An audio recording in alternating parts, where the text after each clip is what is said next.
नमस्कार, जय माता दी। मैं हूं आपकी अपनी लाइफ डिजाइनर जीतू आचार्य। पितृपक्ष जब आता है तो ये कहा जाता है कि हमारे पूर्वज धरती के इर्द गिर्द होते हैं, यानी पृथ्वी पर भ्रमण कर रहे होते हैं। इसीलिए पितृपक्ष पर कोई भी अगर आप कार्य पितरों के निमित्त करते हैं तो सीधा आपके पितरों, आपके पूर्वजों तक पहुंचते हैं। वो आपके कर्म, शुभता और शुद्धता का खास करके ध्यान रखा जाता है। लेकिन इसके अलावा कारण क्या होता है कि इसी समय ही पितृपक्ष जो है मनाया जाता है। और ये पितृपक्ष कब से कब तक रहने वाला है?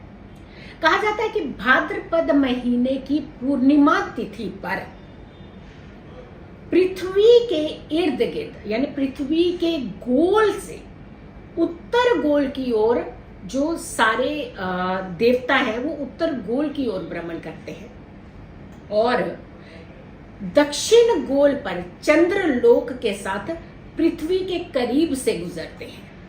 तो पृथ्वी के करीब से जब दक्षिण गोल की ओर चंद्रलोक से गुजरते हैं तो वहां ये कहा जाता है कि जो पूर्वजों की, पितरों की आत्माएं होती है वो उस समय धरती के इर्द गिर्द जो है वो भ्रमण करती है। इस गोल, दक्षिण गोल की तरफ भ्रमण करती, जो कि दक्षिण दिशा पूर्व यानी पितरों की दिशा मानी जाती है।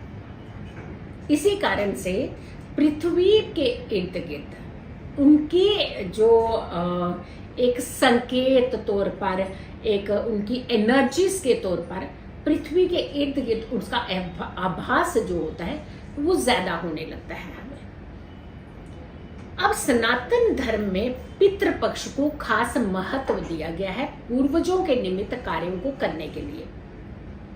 हिंदू पंचांग में भी ये कहा जाता है कि भाद्रपद महीने की शुक्ल पक्ष की पूर्णिमा तिथि, इस दिन पितृपक्ष आरंभ होता है, यानी महालय का प्रथम जो पूर्णिमा श्राद्ध होता है वो इसी दिन माना जाता है।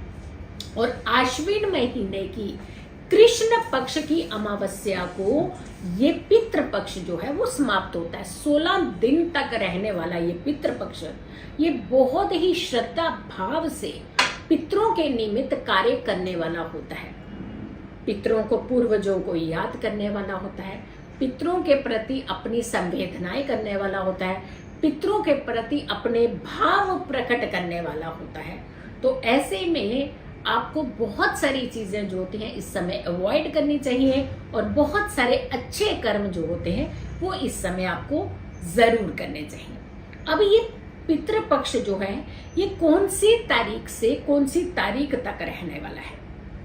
यानी 29 सितंबर से पूर्णिमा के साथ शुरू होने वाला पितृपक्ष 14 अक्टूबर तक रहने वाला है। और इसी बीच में बहुत सारे, जैसे मातृ नवमी श्राद्ध आता है या फिर अचानक घटनाएं के साथ जिनकी मृत्यु हो चुकी होती है उनका खास करके ये तर्पण डे जो होता है वो मनाया जाता है। ऐसे में किन चीजों का खास करके ध्यान रखना है ये तो आपको मालूम हो गया कि 29 तारीख से 29 सितंबर से लेकर के 14 अक्टूबर तक रहने वाला है पितृपक्ष। और 14 अक्टूबर को अमावस्या तिथि के साथ, सर्व पितृ श्राद्ध के साथ ये समापन हो जाता है। ऐसे में कई चीजों का खास करके ध्यान रखना चाहिए। कहा जाता है कि पितृपक्ष जब चल रहे होते हैं तो ऐसे में जो पितरों की मृत्यु तिथि होती है उसके अकॉर्डिंगली हमें पितृपक्ष में उनका तर्पण करना चाहिए, उनके श्राद्ध करने चाहिए। और ये भी कहा जाता है कि जब आप श्रद्धा भाव से, आस्था के साथ और पूरा समर्पण के साथ आप उनके पितृपक्ष के दौरान आप श्राद्ध कर्म करते हैं तो वो खुशी खुशी से अपनी पीढ़ी को ढेरों आशीर्वाद दे करके अगेन वो वैकुंठ में चले जाते हैं। तो पितरों के निमित्त आपको सद्भाव रखना है। पितरों के आने का जो समय है वो 29 सितंबर से शुरू होकर के 14 सितंबर के बीच का है। ऐसे घरों को शुद्ध रखना चाहिए, तामसिक चीजों से बहुत दूरी बना करके रखनी चाहिए। घर के अंदर किसी भी तरीके की कोई तामसिक चीज नहीं होनी चाहिए। इनफैक्ट प्याज और लहसुन तक का भी बहुत परहेज किया जाता है। ऐसे में मांस मदिरा से दूर रहना चाहिए। ऐसे में घरों के अंदर लड़ाई झगड़े क्लेश नहीं करने चाहिए।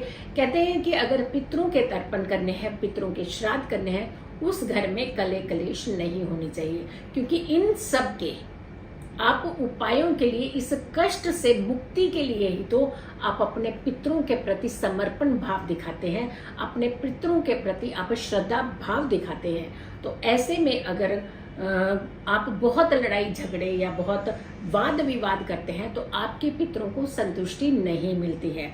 तो पितर आपके वैकुंठ में शांत रहे, वैकुंठ से आए, वैकुंठ से चले जाएं और साथ के साथ आपको ढेरों आशीर्वाद दे। तो अपने घर की एनर्जीज को आपने अच्छा रखना है, शांत वातावरण रखना है। तभी इस समय कहा जाता है कि कोई भी घरों के अंदर जो शादी ब्याह या इस तरीके के रिचुअल्स होते हैं वो घरों में नहीं किए जाते हैं, क्योंकि कहीं ना कहीं ये पितरों को आभास कराना होता है कि आप हमारे ही अभिन्न अंग थे, जिन्हें हम आज भी श्रद्धा भाव से याद करते हैं, क्योंकि जो है वो सब आपका दिया हुआ है।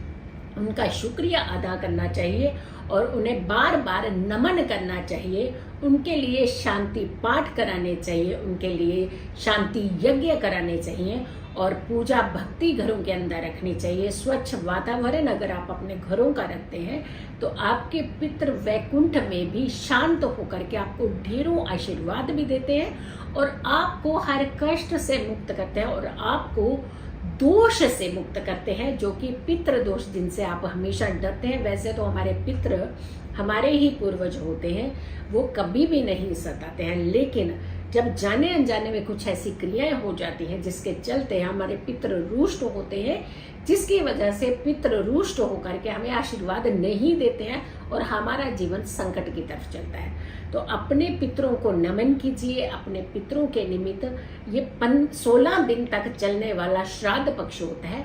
इस समय अपने पूर्वजों को नमन करना चाहिए, उन्हें मन से याद करना चाहिए और उनके निमित्त दान तर्पण जरूर करना चाहिए और शुद्धता और शुभता घर के अंदर रखनी चाहिए। मेरे इस वीडियो को आपने सब लोगों तक जरूर पहुंचाना है कि पितृपक्ष कब से शुरू हो रहे हैं और कब समाप्त हो रहे हैं और किन चीजों का हमने खास करके ध्यान रखना चाहिए, किस दिन कौन सा श्राद्ध पड़ेगा। बहुत सारी चीजें हैं, बहुत सारी नॉलेज आपको जानकारी जरूर देंगे अपने पितृपक्ष के दौरान। आपने सारी वीडियोस को जरूर देखना है और मेरी सारी वीडियोस को आपने शेयर जरूर करना है। खुश रहें, स्वस्थ रहें, पॉजिटिव रहें। पॉजिटिव रहते हैं तो हर समस्या से हम दूर रहते हैं। जल्दी हाजिर होंगे एक अच्छी वीडियो के साथ। तब तक के लिए नमस्कार, जय माता दी।